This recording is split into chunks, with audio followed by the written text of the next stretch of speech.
This is Radio Taiwan International.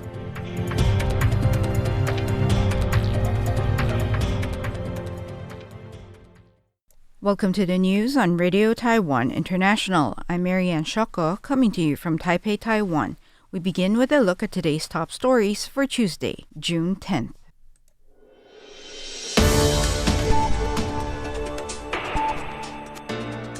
Retired senior U.S., Japan, and Taiwan military officials participate in Taiwan tabletop war games. President Lai attends Police College graduation. And American Chamber of Commerce Taiwan calls on U.S. to reconsider tariff policy. But first, today's top story. On Tuesday, several retired senior military officials from the United States, Japan, and Taiwan came together to participate in Taiwan Defense TTX, tabletop exercises geared to assess Taiwan's current defense strategy and readiness in the face of a potential cross-strait conflict.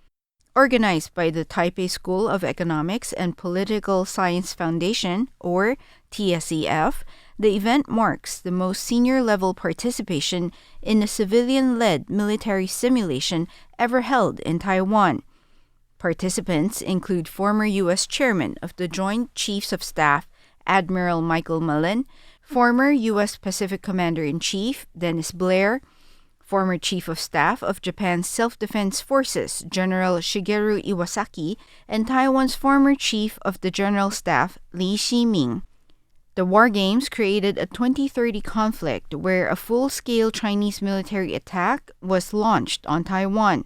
Focusing primarily on military operations, the scene assumed that Taiwan has already built credible asymmetric warfare capabilities and included scenarios of Chinese deterrence, harassment, and invasion to identify viable response strategies. TSEF Chairman Huang Huangsheng says the purpose of the exercise was to evaluate whether Taiwan's current strategic readiness, military force development, and operational concepts are sufficient to meet the challenges of such a conflict. He notes that the participants' deep familiarity with Taiwan Strait dynamics ensures that the exercises reflect realistic, actionable insights for improving Taiwan's defense planning. President Lai Ching-te awarded certificates to Taiwan's newest police graduates at the Taiwan Police College graduation ceremony on Tuesday. The new graduates, Lai hopes, will help promote resilience in Taiwan society amid evolving challenges like climate change, expanding authoritarianism, and increasingly sophisticated criminal tactics. In his speech, Lai commended the young graduates for rising to challenges that go beyond the ordinary, acknowledging the rapidly changing technological landscape and emerging global threats. He emphasized that graduation doesn't mark the end of learning, but its beginning. He expressed hope that the new officers will draw on diverse experiences, build professional skills, and make full use of artificial intelligence and big data to enhance public safety. Lai encouraged the graduates to stay close to the people, understand their needs, and uphold justice. He said the new graduates would play an important role in strengthening national defense, people's livelihood, disaster preparedness, and democratic governance. He added that achieving this goal requires interministerial, cross-sectoral, and public-private collaboration. Lai further reaffirmed the government's commitment to building a more resilient public safety system. He pledged to invest substantial resources in improving working conditions, increasing benefits, and upgrading equipment for police, firefighters, and Coast Guard personnel, ensuring they receive the recognition, support, and protection they deserve. As the 90-day buffer period for the United States reciprocal tariffs nears its end, the American Chamber of Commerce in Taiwan released its 2025 Taiwan White Paper on Tuesday. The report states that the new and proposed U.S. tariffs on Taiwanese goods are unfair to Taiwan, a trusted democratic partner. It warns that the measures will raise costs for American businesses and consumers and could send mixed signals about the U.S.-Taiwan relationship. The chamber urges the U.S. government to adjust its policies to align with strategic goals such as boosting industrial competitiveness and strengthening economic partnerships.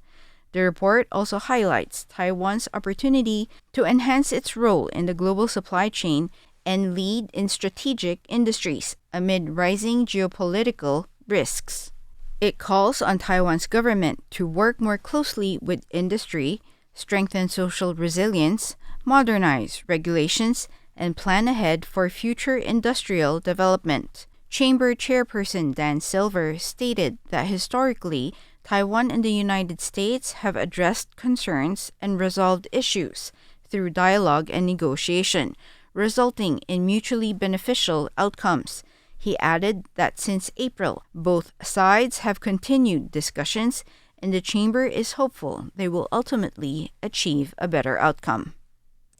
The Taiwan Creative Content Agency, or TAICA, announced Taiwan as the 2025 Seoul International Book Fair's guest of honor country on Tuesday.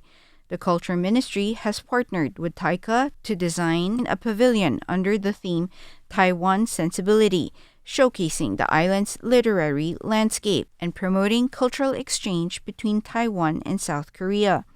The pavilion's curatorial advisor, Rex Howe, also chairman of the Taipei Book Fair Foundation, explained that in the Korean context, Taiwan's sensibility conveys a distinctive emotional connection to the island. He says it will be explored through various dimensions, including land, travel, lifestyle, history, and the emotional qualities found in Taiwanese literature and visual culture. He expressed hope that the pavilion will present both the familiar and lesser-known faces of Taiwan to visitors. Culture Minister Li Yuan emphasized that literature is the most powerful expression of Taiwan's cultural identity. He drew a parallel with the development of Taiwan's semiconductor industry, which grew from humble beginnings to a global hub for artificial intelligence. In the same spirit, he described Taiwan's participation in this year's book fair as a mountain-building effort aimed at increasing Taiwan's global visibility. Li also expressed hope that through literature, the world will come to appreciate the unique cultural sensibilities of modern Taiwan. These sensibilities are reflected in the island's environmental awareness, commitment to human rights, and engagement with historical issues, all conveyed through its vibrant literary creativity. According to TAICA, the book fair will take place from June 18th to 22nd. A delegation of 23 Taiwanese authors, 20 literary agencies, and approximately 300 publishers is expected to participate. A bus driver in Zhanghua proves it doesn't take much to be an everyday hero. Just a little patience, quiet kindness, and a heart that cares. For most, catching the bus is routine, but for one ninth grader in Zhanghua, it became something more. A student at Fangyuan Junior High, stays late at school to study, catching the last bus home every night. Unbeknownst to him, the driver had been quietly waiting extra minutes at the stop just for him. Only found out about this when he took a sick day leave in April, as the worried driver called the school to check on him. Touched, wrote him a thank you card before graduating. The school also honored the driver's kindness with a certificate of appreciation. A father himself, bus driver Yang Wen-dui, said he didn't want any kid to be left behind, especially late at night. Who knew that the last bus was more than just a ride? It was a heartfelt journey home. Thanks for joining me for the news. I'm Marianne Shoko. Stay tuned for another 50 minutes of English language features brought to you by Radio Taiwan International.